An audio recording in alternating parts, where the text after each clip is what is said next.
Live in 25. All right, listen, we're going to get straight to it. It's Bartley. Let's talk business. Here's what we're going to do. We're going to talk about Julius Caesar, how he crossed the Rubicon, and I'm just going to do a little recount. And then from there, we're going to break down Trey Taylor's principles for CEOs. So I'm actually reading his book right now, which is called A CEO Only Does Three Things: Finding Your Focus in the C-Suite. It is on point. It is on point. And speaking of on point, let me just make sure that my audio is also on point. Okay. I think I think we're good. All right. After we break down, and that's the crux. Looking at the three principles. After we look at Trey Taylor's three principles, we're going to then do some connections. So we're going to look at Caesar's decision, making the connections to the three principles. And then from there, we're going to just talk about some modern parallels for executive decision making. All right, that's it. I'm not going to hold you. We might be here for maybe half an hour, maybe. All right. So let's just dive into it. I think you're going to be, I think hopefully you're inspired just as much as I was. And if I feel so moved, I just might read up a passage, an excerpt from the book that stirred me. I was like, ooh, this is good. I may not have to, but we'll see where we go from there. So let me give you a little bit of background. So what we're talking about right now is Julius Caesar, and the political climate at the time. So Rome at this time was governed by the Senate. Some of you know this history. If you don't, that's okay. But the Senate was just a group of wealthy executive decision makers. All right, these are the Senate has been around for a long time, and so here's the problem with the Senate now. Remember, the Senate are the people that run Rome, but they were wary now of any single military leader gaining too much power. So Caesar had just completed a successful military campaign. Actually, he succeeded in a few in modern day France, which at the time was called Gaul. All right. And here's where the tension comes in, because Caesar's growing popularity and formidable army then threatened Rome's power structure. That's the big issue, right? And no one man could have that much power, right? So the Senate then issues an ultimatum for him to disband his legions before returning to Rome. I got to give you some context as to what that actually means, because Trey actually writes this so beautifully. He paints the picture here as to when they said that he needs to disband his army before returning to Rome. This is what's supposed to happen when he came back from, I think it was like a 10-year, almost, I was going to say 10-year bid, but a 10-year campaign. He's coming back. And let me tell you what is supposed to happen. So give me one second. I want to read this to you. So when he comes back, he's supposed to be awarded a triumph. So the capital T, it's the highest honor accorded to Roman citizens. So a triumph provided a victorious general an unmatched forum for self-promotion, as well as an opportunity to gain popularity with the Roman mob. Right, so the Roman crowd, the people just love you. At the end of a week-long celebration in which the spoils of war were displayed and divided among the people, the general mounted a gilded chariot, faced his face painted red with vermilion, and in imitation of Mars, the god of war, a crown of oak leaves on his head, and you just have a throng of citizens shouting his praise. All right. So this is where we are right now, because the triumph is supposed to be Caesar's. The Caesar's getting too big. It's getting too influential. It's getting too powerful. So they say, nah, bruh, you are not getting a triumph.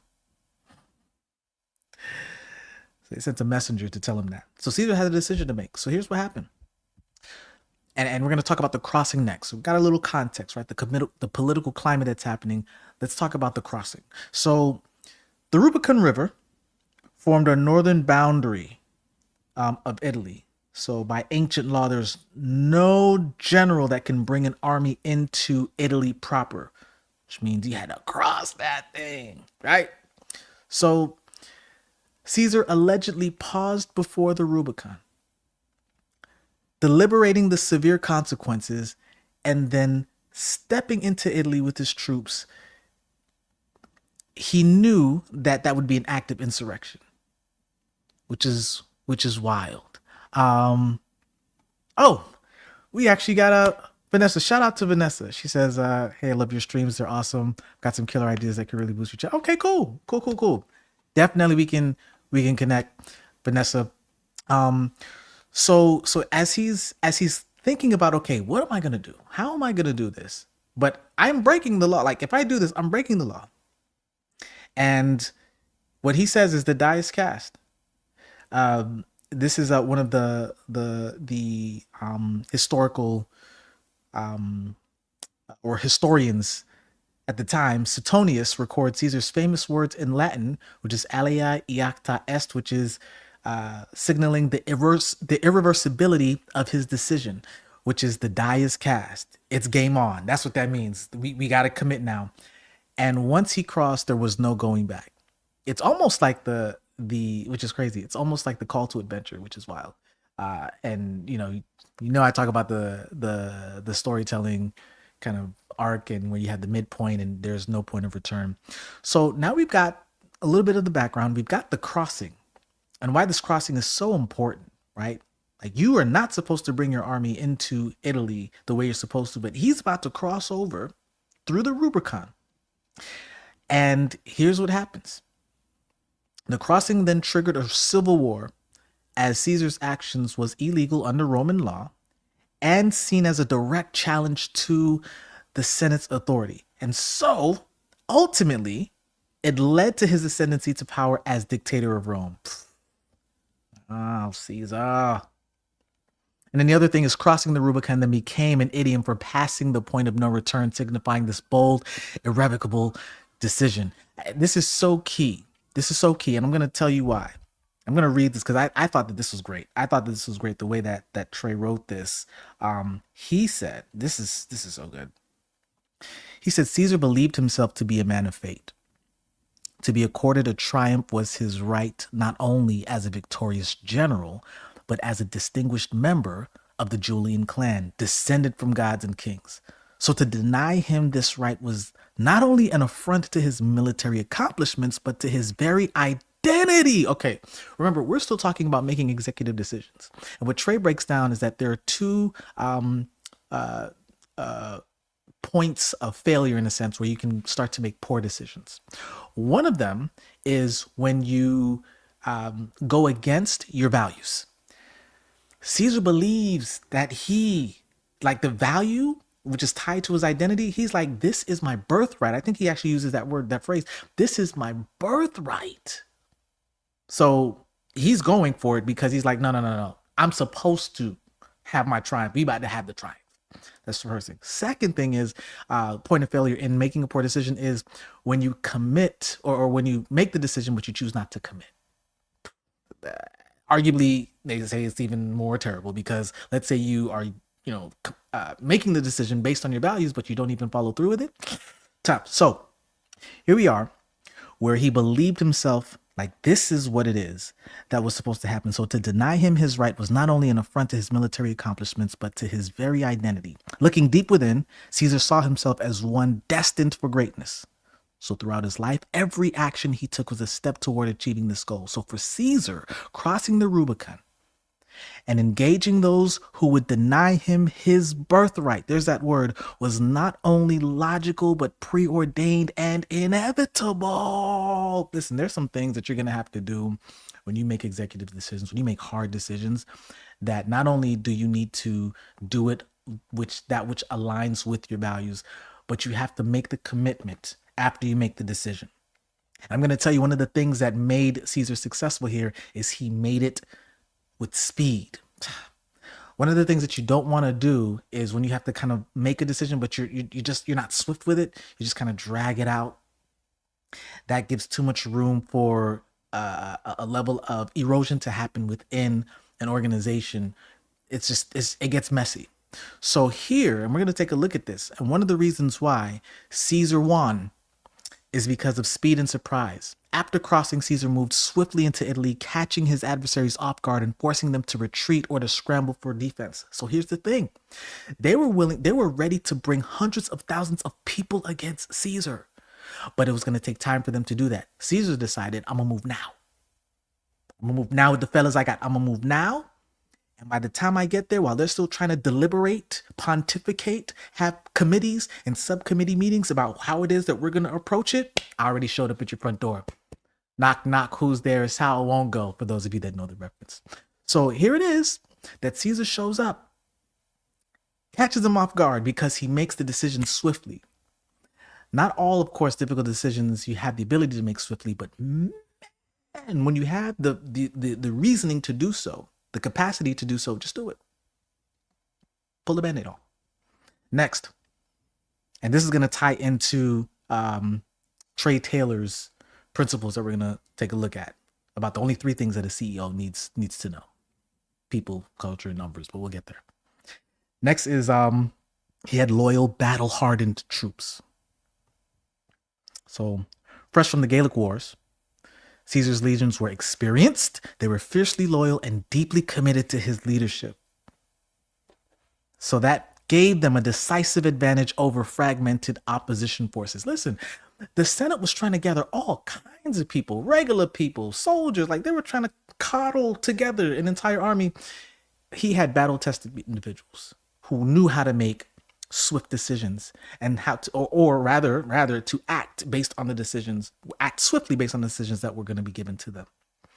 Next, popular support. Caesar's fame and reformist reputation won him favor among various factions. So even though he crossed and even though he won, the people still loved him, providing local support and resources as he advanced. And strategic foresight. What Caesar did was he carefully calculated the Senate's likely responses and recognized weaknesses in his rival Pompey, because that Pompey was the reason why, he was like, listen, this guy Caesar is getting too big. We need to cut him down. Okay, we'll cut him down then. But what he ended up doing was, with Pompey's logical preparedness, what it did was it enabled him to exploit Rome's internal divisions. I'm telling you, I get so excited. I get so excited when I read things like this, because it lets you know that did Caesar take a gamble? Maybe. But I would be willing to say, I'd venture to say, that it was less of a gamble and more of a calculated risk. He knows war. He knows strategy. He has people who can move how he moves. And he understands the cost of crossing a river that he was not supposed to cross. But he crossed it. And he crossed it in time to throw other people off. Or really not to throw other people off, but they were already off. They weren't even together yet because they were still trying to figure out the decision. He already made the decision and he moved in and he believed it. It was his birthright that, listen, this is what I was born to do. I tell you this now, and I think in the book, and they kind of cover the fact that not all people become CEOs because it was a birthright, so to speak, right? Some people are thrown into it. Others, it's, just climbing up the ladder. There are different ways that you get there. But when you're there, you got to know what's important. So let's talk about the 3 things, the 3 principles, the things that are important when you are in an executive. And I wouldn't say it's just the CEO, but let's focus on that because that's what this is about. Because sometimes we have what they also talk about in the book, and I haven't even finished the book yet. I just scratched the surface, but I'm excited about this one. Is talk about over choices, having too many choices, right? Quite frankly, that's part of Starbucks' issue right now, which is why I think they're trying to make their menu a little bit more simple. They got to do more than that in order to bring back the 3rd place that they, trying to revive. But I guess it's a step in the right direction. Starbucks, you got to do more than that, though. Holla at me if you got some, if you need some ideas. So here it is that the first thing in Trey Taylor's book is you got to focus on people. Why? Well, here's let me back up. The biggest thing that you need to do is you need to have focus as an executive leader, especially as a CEO, but as an executive leader. And so what you want to do is you want to avoid getting bogged down in daily minutia. And so what Taylor does is he actually talks about, well, the true leadership involves deliberately stewarding only these 3 ideas. So the first one is focusing on the people. So we look at talent acquisition, kind of ensuring the right people are in the right roles, providing mentorship, training, growth opportunities, communicating vision and aligning individuals with organizational goals. So when you focus on people, you're focusing on who you're hiring, you're focusing on their leadership development, and then you're also focusing on the alignment and getting people motivated. You gotta get them motivated. You can't have top people and they not.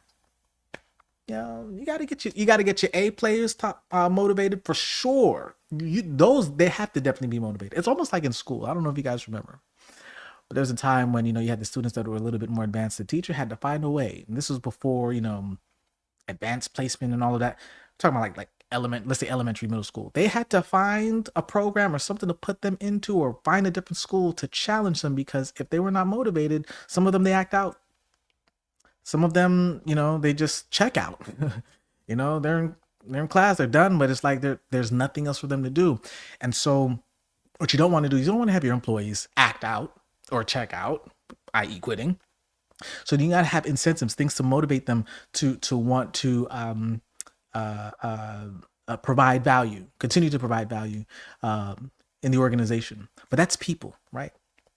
The big piece here is talent acquisition and keeping them and retention, right? The next one is culture. It's very interesting. Culture is a very interesting thing. It's a very interesting thing. I love the book. It kind of talks about this idea that everybody has that one person that you just know who's just very, they can be very loud and exciting and energetic, but then when they go to, let's say, an opera, at least they should know, right? To read the room and to know that they can't be the same. Hey, how's it going? And then everybody knows their name. It's different. The culture actually is, and I think the way that he says it, the culture trumps the personality. It's the behavior that is being maintained, sustained in that environment. That is what people kind of conform to first, and then your personality kind of conforms around that. I was like, wow, I didn't even think about it that way, but that's the truth. So we want to establish some core values. How do you create culture? These core values want to cultivate a shared ethos that defines how work gets done. High level leaders, you can't do this if you're in the weeds, if you're in the minutia.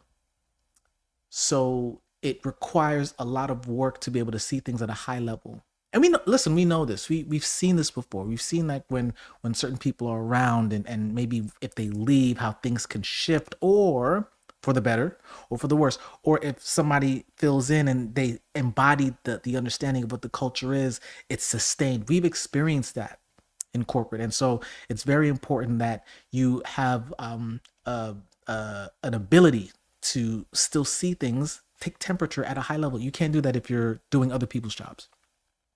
Also with culture is the environmental influences, right? So shaping the work environment or the work atmosphere through incentives, behaviors. We kind of talked about behaviors a little bit, and leadership modeling, but then also maintaining high engagement and trust throughout the organization. We call that sustaining morale. Once again, you can't do culture.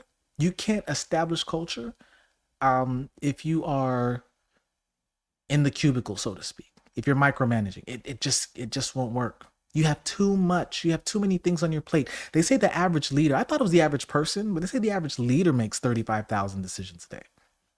I think it might be more than that not the average leader, like an exec leader. And I think it's really the average person. I think exec leaders might even make a little bit more. But here's the thing. The more decisions that you make throughout the day, you end up becoming fatigued as the day goes on. And so by the time you get to the end of the day, you're just making enough decisions just to get by, right? So you want to make sure that you are preserving, the quality decisions for, being, able to be at the high level to see things from a high vantage point. Okay. And last but not least, of course, you won't have a business if you don't have the numbers. So we've got the people, we've got the culture, but then we've got the numbers. So the financial indicators, right? We're looking at monitoring the revenue. What's coming in, what's coming out. That doesn't mean that you have to be the accountant, but not by all means, right? Because you got people who are doing that. Looking at the profitability, looking at cash flow. Operational metrics is another one to consider, right? So you track the KPIs, right? The key performance indicators that drive the business. Strategic investments. So maybe you need to allocate resources to areas that drive long-term growth while you're balancing risk. This is why they need you at the helm. They need you at the top so that you can be able to make those top decisions. It comes with more responsibility. And sometimes what you end up doing is, if you don't trust who you have around you, you fall into the forest, and then you start looking at the trees. As a matter of fact, it's one of those balancing acts where you still need to kind of know what's going on in the trees, but you still need to keep an eye on the forest.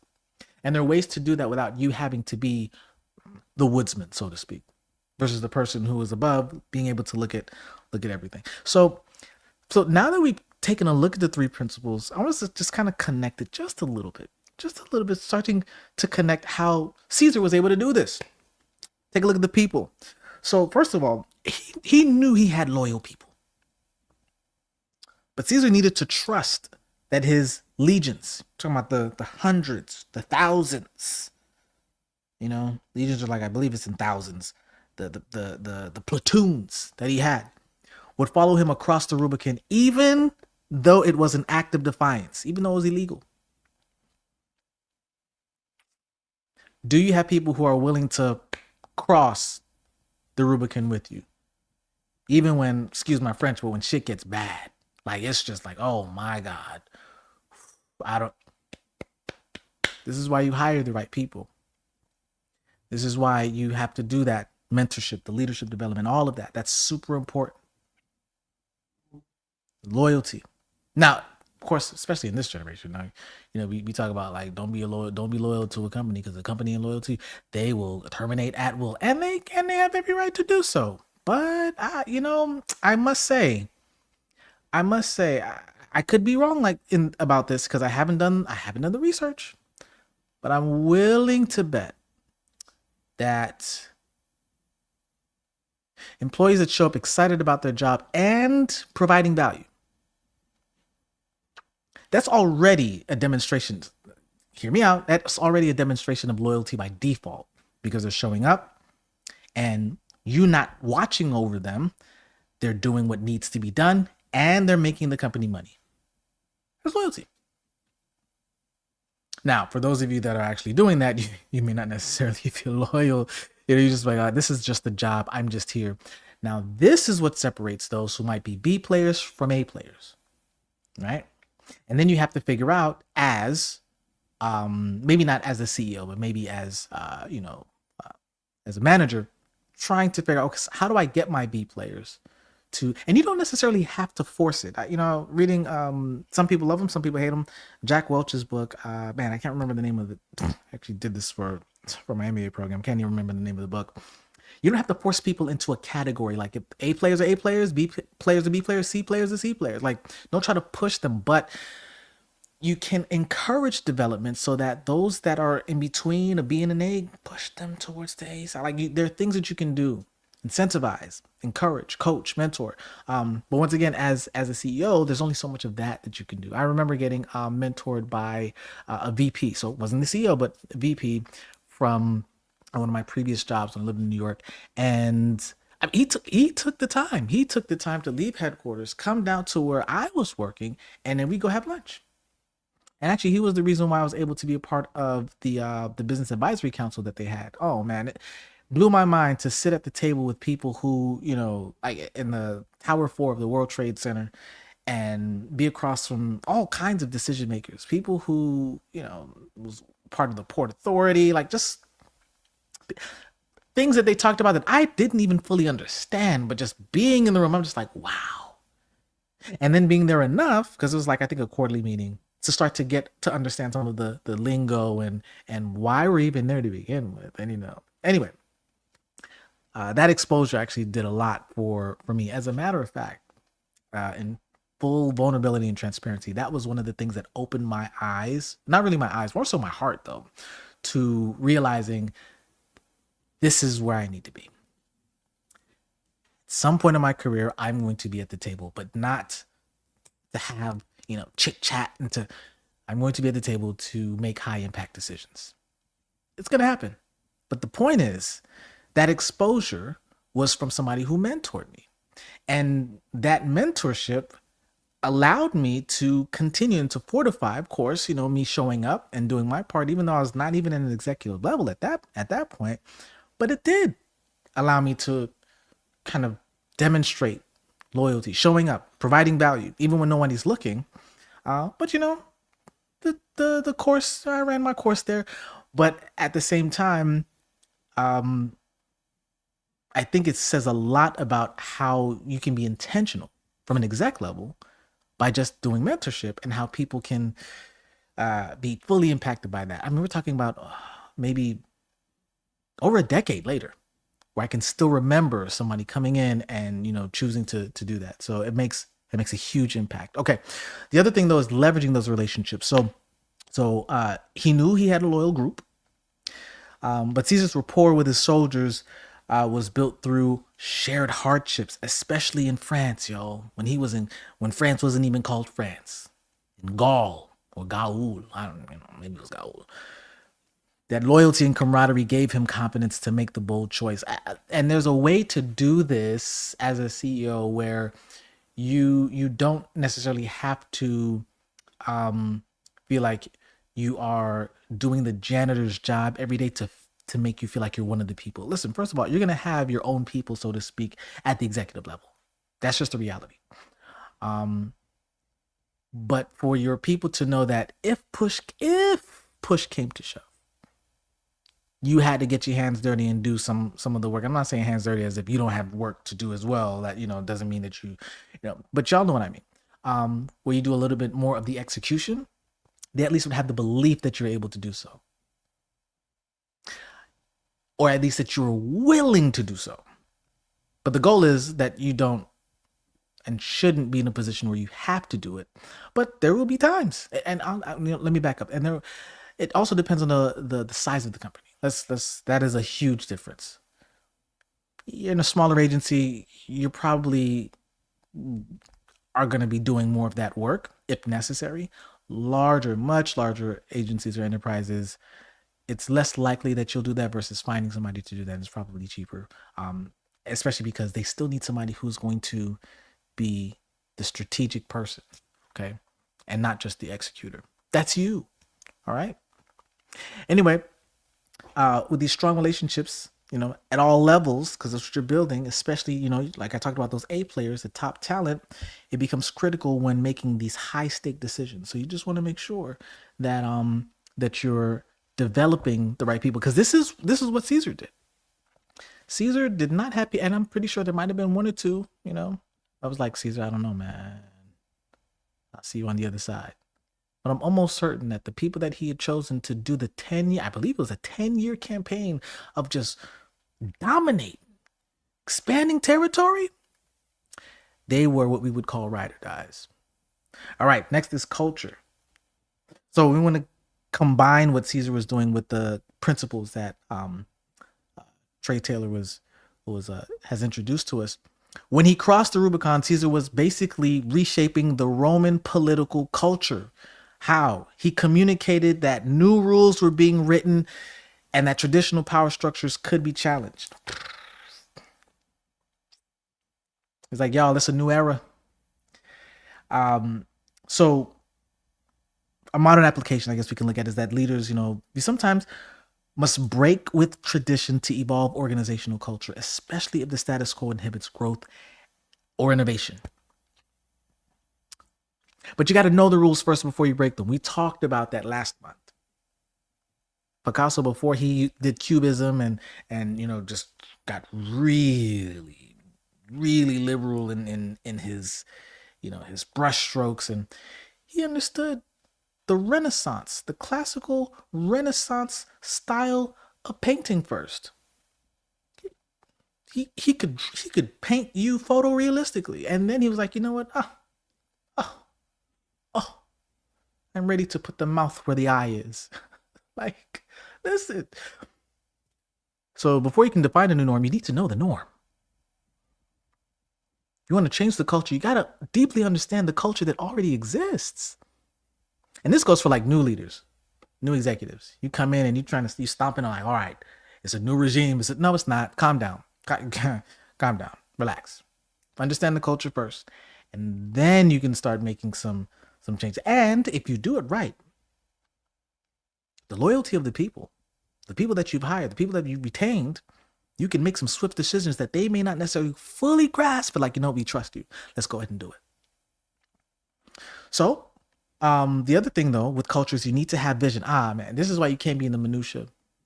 Executives, you can't be in the minutia because your vision is valuable, and your ability to unite people together is valuable. It's hard to do that when you're in the weeds, focusing on what other people are doing. That's why you hired them. Let them do what they're supposed to do so that you can have the bigger picture. So Caesar's vision for Rome's future, it galvanized his supporters. We're not just talking about the soldiers now, we're talking about the supporters, right? People in the local regions. And it created a culture of shared purpose, which is why as he was continuing to cross, he got more and more resources. And so by the time he reached the front door of Pompey in the Senate, you couldn't tell him nothing. So CEOs who articulate a clear vision, they can unify their teams. You can unify, the people that you've hired. And then you can ensure a cultural buy-in, especially when you're pursuing perhaps a disruptive strategy. All right. Okay. Last one, and then we're gonna kind of take a look at some modern, parallels to decision making. The numbers. So we looked at the people, we looked at the culture, numbers. All right. So the first thing that you got to do is you got to count the cost. Weigh the cost, you got to weigh the benefits. Caesar didn't just flippantly say, "This is my birthright, I'm going after this." Nah. Remember, he's a general. He's a war general. He knows what to do. He knows how to strategically figure out, okay, how many men am I going to lose by doing this? We can win. The die is cast, but at what cost? So Caesar would have definitely calculated the military advantage he held. He would also calculated the opposition's potential strength and the economic resources that he would need to sustain what then would have been called a civil war. How long can I go? Yeah, I got the upfront, I got the capital up front to get it going, but can I keep going? Do we have enough reserves in the tank if things get really tough? Do I have enough resources, i.e. soldiers, to really thug it out with me, right? Okay. How do we do this in the modern context? So CEOs, C-level executives, you use data. You use financial forecasts. We're talking about numbers now. Use financial forecasts, use market analyses, use operational metrics, and you use these things to judge the ability or the visibility and the consequences of major decisions. Super important. So once crossing the Rubicon, Caesar could not undo the declaration of war. Like he had to commit to the long-term gain. In this case would be the power in Rome, came at a high short-term risk, which was civil conflict. And sometimes that will happen. Well, you have to think about, okay, we're looking at a long-term gain here, and we need to now figure out whether or not this short-term risk is feasible, whether or not it's worth it. What's on the other side of this risk that we're going to take? So leaders must be clear-eyed. Like you have to be so clear about the irreversible nature of certain decisions, because there is a point of no return with significant strategic moves. You can't take the money back. It's gone. You can't take the next step that you did back. It's already been executed. And you have to live with those decisions. As a matter of fact, you have to live through those decisions. Okay? So people, culture, numbers. Those are the three principles. You got to know the data. You got to know if you can even not just initiate, but sustain the strategic move that you're going to do. We're talking about hard decisions here. Do you even have the people galvanized to do it? Some of you may not. You're going to have to start, if anything, you're going to have to start with the people first. You may have the numbers, but you may not have the people. You may have the people, but you may not have the culture, the shared values and the beliefs. So you decide to cross through a Rubicon, which is illegal. Okay, I'm not advocating for illegal activities here. All right, I'm not advocating for illegal activities. Please, just what I'm saying is risky. Let's use the word risky. Do you have people who in this culture is going to be willing to do so? Okay, so a few things. Let's talk about the point of no return and what it looks like in business. So in startups, it can look like founders that have a Rubicon moment when they're committing all resource to a particular launch. All Many of them have all in moments. A lot of their stories are the same. All in moments, unless of course they either come from money or and even then, y'all, or if they had seed a round of funding and even then they had probably a moment where they were doing work in the garage and if everything went down, they would have to start their lives over. Um, M&As, mergers and acquisitions, is another one. Now, this is a little bit more exact here, where you have CEOs that might see a strategic acquisition that requires substantial debt or risk. We're talking about the point of no return, and so once they commit to a merger or an acquisition, or both, the organization must adapt to a new reality. And so another way is not approach. Example is pivoting or rebranding. There is there is technically a going back. We've seen it happen before. I know that when I think it was Gap that decided to change their logo. Now remember, it wasn't their brand per se; it was just their visual identity. But they had to go back because this is kind of not at the peak, but I would say like social media 2.0, when it was just really like people were able to write feedback and they're like, "What is this? This is not it." They had to go back. They had to take it back to the retro logo. So when you're abandoning a particular product line or business line or radically changing a business model, it can be irreversible, but also necessary for long-term survival. Listen, this happens every day. Every day there are times when, a product line or a line of business has to dissolve because this is just what's good for the company. That's the only way that the company is going to survive or thrive. Remember I talked about Steve Jobs? I'll bring this up until there's a better example where he nixed 80% of the product line. 80%. And they did take a dip. I think it was like maybe 3 mil in the first year or something like that. They took a hard hit. I can't remember what year this was again. But after that, after cutting out 80% of the product line, super laser focusing, revenue went up because it got really simple. It got really clear. They cleared the clutter.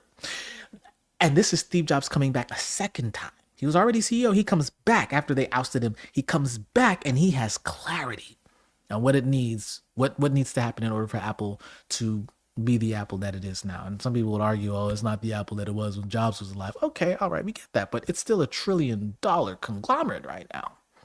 So there's that. Okay. The other thing that you can probably parallel is the balance of boldness with prudence. It's not all about egotism.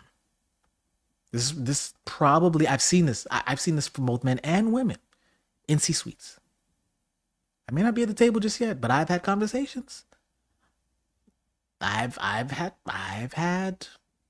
contracts, and the thing is, you can tell when somebody comes in with their bravado. It's like, we're gonna do this, we're gonna do this, we're gonna do this, and it's like, yo, whoa, hold up. We know you in charge, but slow down, sit down, be humble. Where's the prudence?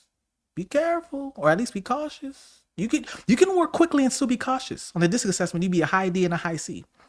Decision maker and the person who's cautious at the same time. It almost feels like you're crazy. Actually, that was my DISC assessment when I was a content strategist, which is crazy times. Okay, so risk analysis. When we think about Caesar, leaders must conduct thorough, like you got to do your due diligence, examining the people, culture, numbers before you act, right? So you got to make sure, do I have the right people? Do I have the numbers? What's my culture? What's the shared values? Does everybody align with that? Okay. Remember, poor decisions come from two things. Of course, there's multiple things, but the two that we covered, one, you're making a decision that's against what you believe at your core. You may think, oh, that's very spiritual. Well, I wouldn't say spiritual. It's moral. So if you're making a high level decision, but it's against what you think is right, and then the other one is making a decision but not committing to the decision. Arguably worse. So here we are, where you want to make sure that you're doing risk analysis. You also want to have what we would consider calculated courage. So yeah, have that boldness, but have that prudence. Because decisiveness often involves stepping out of your comfort zone, but it's not, you shouldn't consider it as recklessness, but a reasoned determination. Another thing to consider is how you guide teams through irreversible change. The first thing that you need to do is you need to have clear communication. Stephen Denning's book, talking about the 8 narratives. It's like the eight story frameworks for business. Oh my goodness. It's a helpful book. It allows you to communicate clearly, but you can use storytelling frameworks. It's not like a once upon a time type of, framework, but it's frameworks that you use in business storytelling that will help you to get your point across clearly, concisely, so that once a decision is made, team members get that clarity about the path forward and their roles. You don't want to, as my mom used to say, dilly dally with this. You don't want to do that. Cut straight to it. The whole meaning of decision is to cut away, right? You're not making an incision, you're making a decision. Cutting away so that you can get to the thing. Cut away, get to the point. Unified culture, definitely, as you're guiding teams through irreversible change. So you want to ensure that the company culture supports resilience and adaptability in the face of upheaval. That's super important. You don't want your people to bail when things get rough. But the only way that you can do that is if people are unified. And then, of course, you want to make sure that your benchmarks are data-driven. Right? So once again, we're talking about numbers here. Right? So using some KPIs, using those key performance indicators. And some other metrics too. KPIs aren't the only ones, but use those things to guide and measure progress, ensuring that the organization remains grounded in realistic numbers. So listen, at the end of the day, we're looking at the 3 things, right? We're looking at the people that you, as an executive, you are in charge of hiring and retaining, not just hiring, retaining. You are in charge of establishing and sustaining the culture that you want your company to emulate. That comes with vision and articulating that vision. Actually, Jack Welch talks about it a lot. One of the things that you do as a leader is you have to, it's like regurgitating. You have to talk about vision so much that you get tired of it. But the more that you talk about it, the more that people start to understand, and the more excited you are about it. If you do it right, if it's authentic, it becomes infectious. People get excited with you. Yeah, that's it. Where are we at? Okay, 45 minutes. All right. I said it was going to take half an hour, but I lied. Some other things that we can probably take, that we can consider is just, kind of just reflecting back, Caesar's crossing the Rubicon. He was very decisive. And as a leader, sometimes you can make, or you will have to make, some radical choices in order to preserve what you have or to expand what you have. We're talking about the company now. Don't do it at the cost of losing. You're gonna lose people. You might even lose good people, but you'd have to do that in a calculated way, if that makes sense. All right, because it's a hard decision. It's difficult. So you're gonna have to make sure that if you're gonna do this, right? Caesar lost some. Listen, Caesar did not lose people. He lost some good men when the crossing came and when it was time to come over and it was time to go toe to toe with the Senate. It's got to make sense, and you got to make sure that especially if it's radical, if it's disruptive, that it's decisive, that you've done the risk analysis, and it goes and it aligns with your values. All right. Because if it doesn't, that stuff tends to seep out and people are just like, oh, what is this? What's going on here? We out. All right. Also, that's it. That's it. I mean, one of the things that I would suggest, or a few things that I would suggest, is to start investing. If you haven't already, invest in the right people. Build and nurture teams that you can trust when especially when you're taking leaps. That way you don't have to micromanage. You're not in the minutia of being the executor versus the strategist. But you probably at the C-level role because if it came to it, you knew what to do and you could get down with the rest of them and get the job done. Now, here's the thing. You might be far removed from it for some time, right? So it's not like, you stay sharp in other ways. So you might be a little bit rusty, but the point is your people would believe you that if you had to step down and come down, you would do it with them. If anything, even be humble enough to learn or relearn so that you can do it. Listen, I'm just telling you what I've seen. I can't say what I experienced because I haven't come down from any top just yet. But the point is, you see this as a consultant. You've seen this as a direct report where the best leaders they will do that. And you have the belief, though. Here's the thing: you have the belief that if they had to come down and do it, they do it, even if they didn't know how to do it. But that's how much trust you have in them. You want to invest in people. You want to shape the culture deliberately. So what happens with that is just aligning the values, the behaviors, so that everyone is prepared to follow decisive leadership. And of course, you want to monitor your numbers closely. Whatever those numbers are, as a C-level leader, at some point, you need to be comfortable with numbers. It's part of the reason why I took an MBA years ago. And even though it was focused in healthcare, because that was the focus that I had at the time, a lot of the principles that I learned, you can extrapolate that from not just healthcare, but just business, period. Now, if anything, I decided to do it in one of the most complex sectors in business.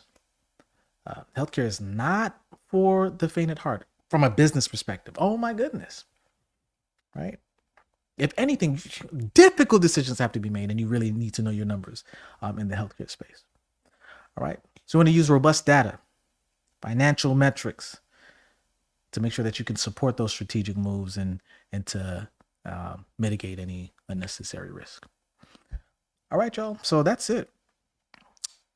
Ruminate on the Rubicon and the crossing, and ask yourself, if you were to cross today as a leader, if you were to cross the symbolic Rubicon, that which is risky, that which is disruptive, would you have the people to cross with you?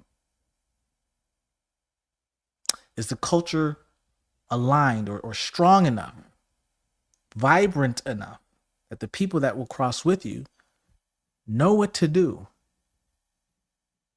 and will follow you? And have you counted the cost? Do you know your numbers? I would suggest that you can start there with making difficult decisions. Now, I have not finished the book yet. However, sometimes you just need to read just enough to start quickly applying. I'm putting y'all on game, executive game at that. So my suggestion, go ahead, do with it what you will. But as for me and mine,